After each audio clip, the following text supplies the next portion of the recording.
I can feel the power. Oh, hello.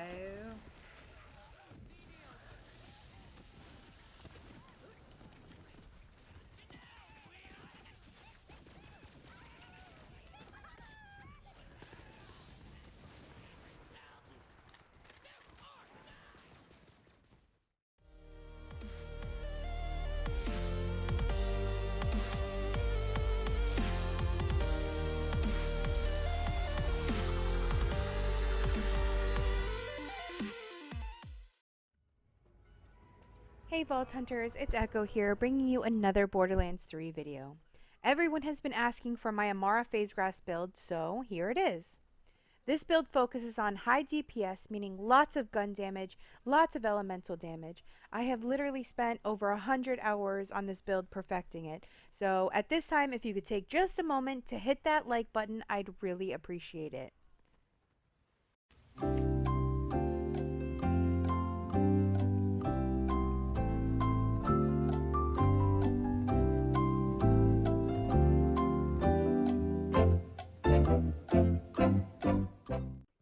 Thank you so much to those of you who already hit that like button. I really appreciate you.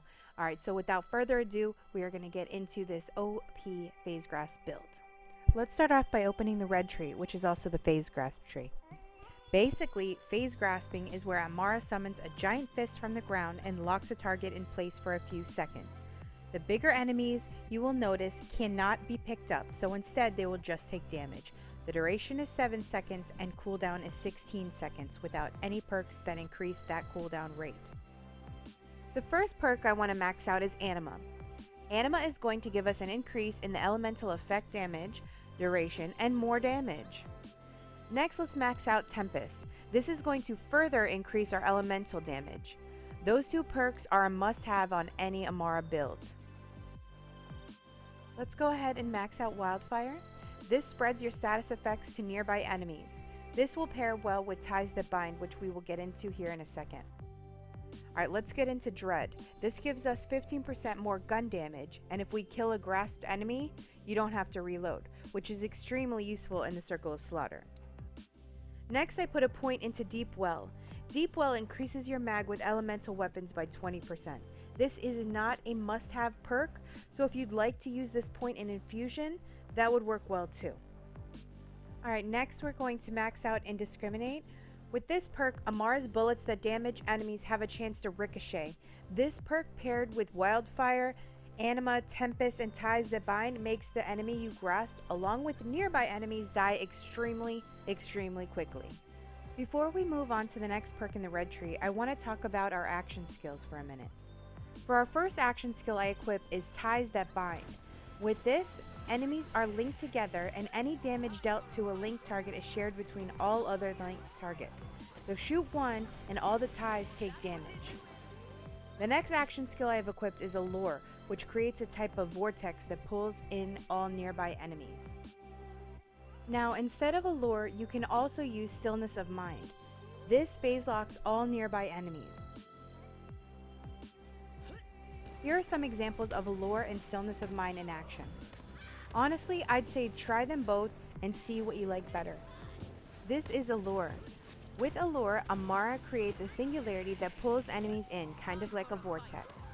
The duration is 2.5 seconds. Either action skill you decide on works well with the perks on the red tree that we just discussed: Anima, Tempest, Wildfire, and Indiscriminate.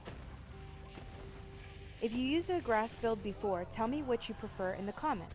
Or, if you haven't used a grasp build, let me know what you think from this video. This right here is Stillness of Mind.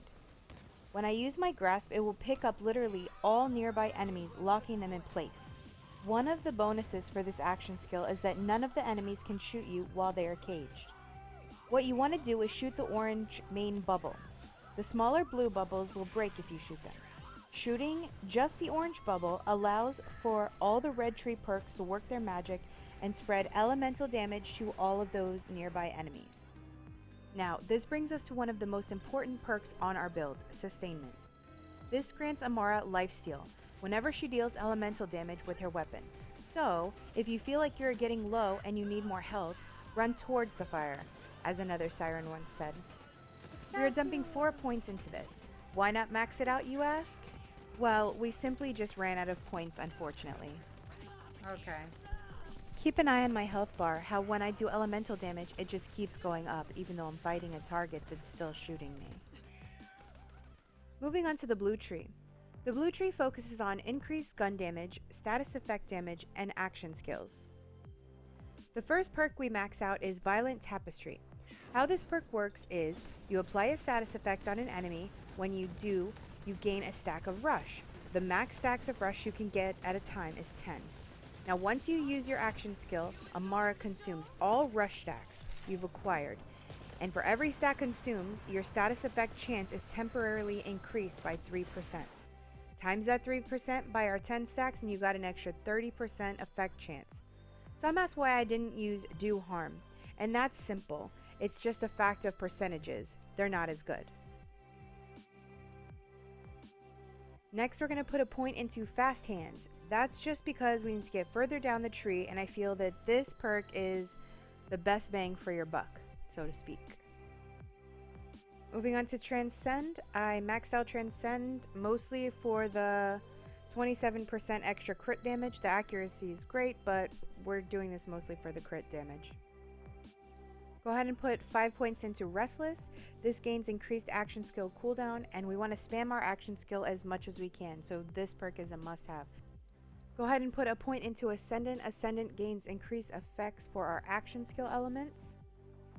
Next, let's put 3 points into Lay Bare. This increases damage from all sources after using our action skill. Max out Wrath. This gives us an extra 20% gun damage. Then, when we use our action skill, we receive another 20% for 8 seconds. That's 40% gun damage when activating our action skill. That's big.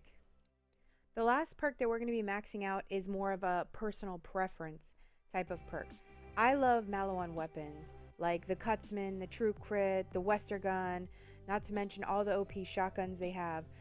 Any charge weapon basically. So if you are the same as me and you're going to use the Cutsman as a main gun that you have, this perk is a must-have. It gives you a plus 44% charge speed and a 12% fire rate, making our Cutsman OP as heck. This perk literally makes it so there's no charge time on these weapons.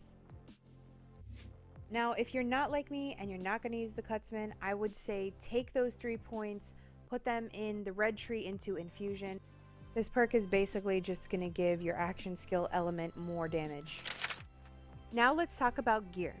For my shield, let me give you a couple options. The first option is for a more experienced, aggressive player, and it's called the Brawler Ward. I use this for the extra 25% weapon damage, just making us shred enemies that much quicker. I also found an anointed version that gives me 13% damage reduction on action skill end, which is very helpful if I need to reposition myself. The other shield I recommend is a recharger. I found a couple rechargers that work well, but I settled on the metabolizing recharger, which drops health when damaged.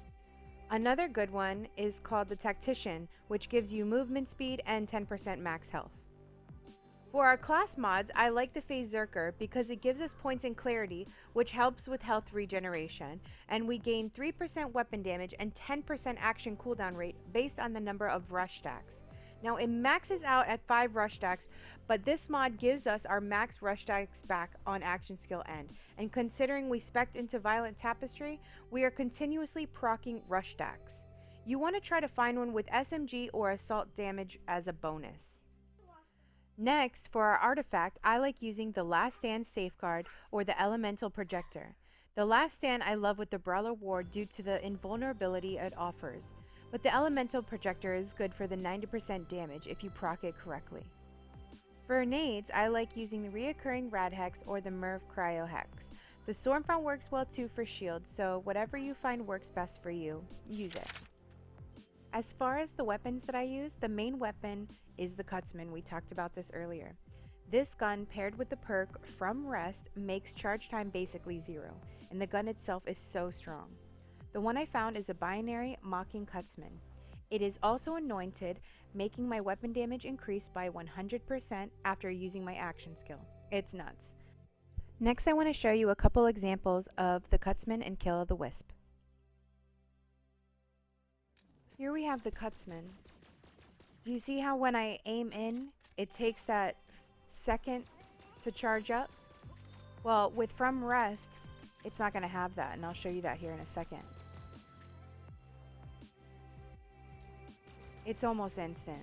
Like, it makes the gun shoot so much faster and kill enemies so much quicker. It's a little bit more noticeable on the Kill of the Wisp, so I'll show you that right now. Okay, this is without. It's so annoying waiting for the gun to charge. It's really bad, especially when you're fighting enemies. Okay, this is with the charge speed. It's almost instant. That's how good this perk is. Another weapon I recently found worked well was the binary Wester gun.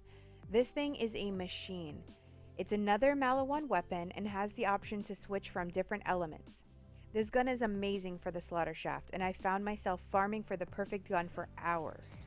I found that the corrosive fire or corrosive radiation works best. Make sure you find the binary version though. In my next video, I'll show you how to get and farm your own Wester gun, so look out for that. Here I have a clip of the Wester gun in action. Notice how I'm switching from corrosive to fire depending on what shield I'm shredding? Also, another thing I wanted to point out, as OP as this build is, remember you are not invincible, so reposition when needed. Don't just stand in the middle of 100 enemies. If your mayhem modifiers are plus assault rifles, then just use laser sploders. I have an anointed corrosive one and a fire one. I switch between the two and equip a shock nade to take care of shields. These assault rifles just make the enemies melt in the slaughter shaft. Just a side note, this build was stress tested in the slaughter shaft Circle of Slaughter and will work well in regular gameplay and proving grounds. Okay guys, that's gonna do it. I hope you've enjoyed this video as much as I did making it. If you have any questions for me, leave them in the comments below and I'll be sure to get back to you. Happy looting, Vault Hunters! These badass ghosts, like, they shoot you. Sucks. Actually.